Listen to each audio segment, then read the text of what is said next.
Good morning all. Today we'll discuss about a great mathematician, that is Pythagoras. So we'll learn that what he had done in his life in the field of mathematics and astronomy and many more discoveries. So let's see. So this is all about the Pythagoras. His full name was Pythagoras and he was born in 570 BC at Samos and he died in 495 BC at Italy. And the religion he followed was the Western philosophy, and the era at that time was Asian philosophy.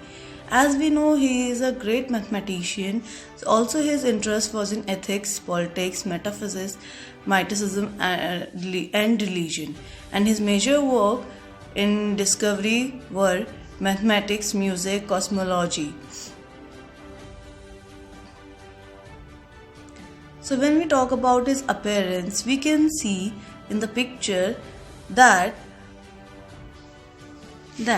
he is a bearded man, thinning on top and writing a quill, and also he is wearing a sleeve tunic spread out over his legs as he bows his head to write. So this we can see in the picture given, and this is a scene from a Raphael school at the Athens, to show that Pythagoras is like this. And also he didn't write any of his theories. What we know about him today is from the contemporary or the later sources such as the paintings. Now let's get to know about his childhood and the early life. So he was born in the Eastern Aegean island of the Samos, Greece in 570 BC, and it is also said that he had 2 or 3 siblings, and he spent his most of the childhood at early Samos, and also he studied under different teachers. At the age of 18, he met to Thales. Thales was the master of mathematics, and it attracted in him an interest in science and mathematics from there only. And in 535 BC, Pythagoras left for Egypt to study under the temple priest, and he lived in Egypt for around 10 years, and after completing the necessary rites, he first gained admission to the temple and was accepted into priesthood. Now let's look about his later life. So on return to Samos, Pythagoras opened a school called the Semicircle, and in 518 BC he shifted to the base Croton in southern Italy. The Pythagoreans, as the followers of the Pythagoras were called, they were divided into 2 sects. 2 sects were the Mathematicoi, and second was the Acousmatics. Mathematicoi means the learner and acousmatics are the listeners. Yet Pythagoras' contribution to mathematics can never be overstated. Today, he is best remembered for his concept of the numbers. And also he told that the soul is immortal. Immortal means that a soul moves from one person to another person and it becomes pure, and as such purification could be done through music and mathematics. And at last he died in 495 BC. So now let's see the contribution of the Pythagoras, what he has done in his life. First is metempsychosis. In this he tells about the idea of the soul. That means the soul are immortal, and after death a soul is transferred into a new body. Then second is the numerology. Numerology is a very great and good concept given by the Pythagoras. So according to Aristotle, the Pythagorean used mathematics for slowly mystical reasons devoid of practical application. They believed that all the things were made up of number, and to odd number they called it masculine, whereas the even number were known as feminine. And each number had their own meaning. For example, number 1 tells about the origin of all the things. Number 2 tells the matter. Number 3 tells it was known as the idol number, the number of God, and at the time the god was Apollo. 4th, it tells about the 4 seasons and 4 elements. 5th number represented the marriage, and also it was a sum of 2 and 3. 7th is known as the sacred number because it was the number of planets and number of strings. And also this day, the Apollo birthday was celebrated on the 7th day of each month. And the number 10, it is known as the perfect number. Pythagorean honored it by never gathering in groups larger than 10. So therefore it was called the perfect number. Now the next the public way of life, his public way of life, how he used to live. So let's see, both Plato and the ancient orator Isocrates suggest that Pythagoras was an advocate for a new way of life. So there were the two groups, that was the mathematikoi and akosmatikoi, that means the student and the learner. Akosmatikoi were generally referred as the old master in enchantment, numerology and the religious teaching, while the mathematikoi were recognized as an initiative group which was more progressive, pragmatic and scientific. Now next is the music. So according to him, everything can be turned into the music. For example, he discovered that the musical note could be translated into mathematical equation, and the pursuit of music may have been associated with the love of Apollo. He also connected the music to craftsmanship, design, the government, raising a family, fellowship and self-improvement. Then his discovery in the cosmology, in the field of cosmology. Let's see. So he was the very first person to suggest that Earth was a sphere, and also his view for the universe was pretty straightforward and did not take into account any observation of the movement of the planets.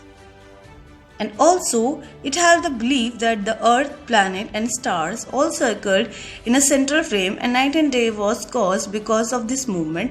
And also he was the very first man to perceive that Venus at night and Venus towards the beginning of the day are the same planet, that means morning and evening star. Now moving to next, that is mathematics. In the field of mathematics, what he has done, we all know the very great and important theorem, that is the Pythagoras theorem, that we use today also. And this was the main discovery of the Pythagoras, that is the Pythagorean theorem, that is a square plus b square is equals to c square. This theorem states that a theorem in the geometry that in a right angle triangle, the square of the hypotenuse is equal to the sum of the square of the other two sides.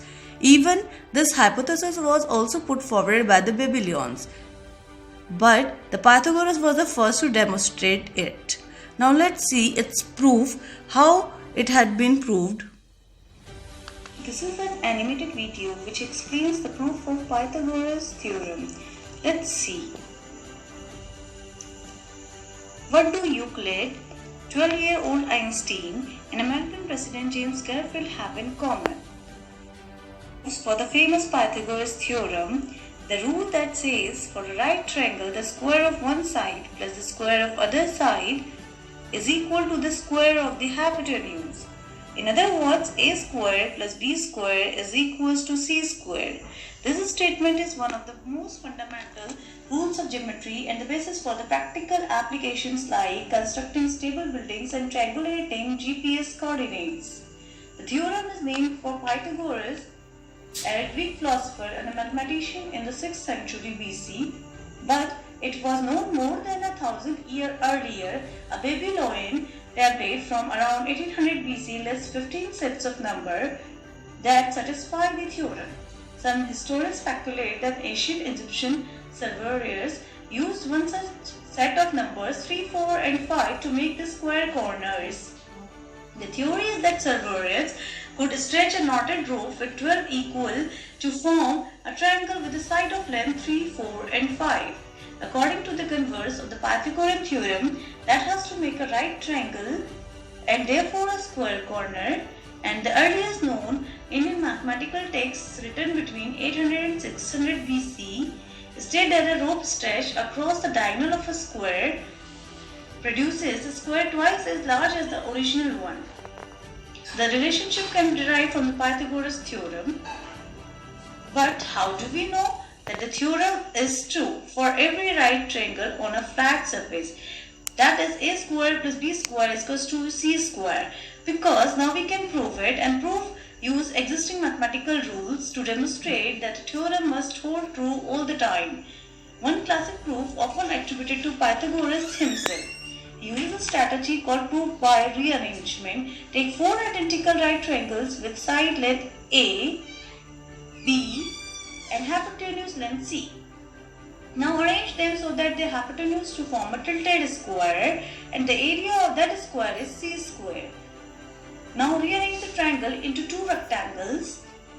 leaving smaller squares on the either side, and the area of those squares are a square and b square. Here is the key. The total area of the figure did not change, and the areas of the triangle did not change. So the empty space is 1c square must be equal to the empty space in the other, that is a square plus b square. Another proof comes from a fellow Greek mathematician Euclid and was also stumbled upon almost 2000 years later by 12-year-old Einstein. This proof divides one right triangle into two others and uses the principle that if the corresponding angles of two triangles are the same, the ratio of their side is also same. So for these three similar triangles, you can write this expression for their sides. AC upon CD is equal to BC upon AC and AB upon BD is equal to BC upon AB. Next, rearrange the terms. A square is equals to BC into CD and AB square is equals to BC into BD. And finally add the two equations together and simplify to get AB square plus AC square is equal to BC square. A square plus B square is equals to C square. So there are various proofs regarding this Pythagorean theorem.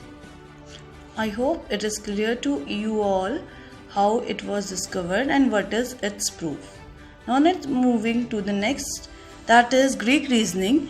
Greek reasoning in the Aristotle states that Plato reasoning was heavily reliant on the lesser of the Pythagorean, and Plato may also have obtained the idea that mathematical and dynamic ideas are behind logic, science and morality from the Pythagoras. And also they both shared a magical way to deal with the spirit and its place in the material world.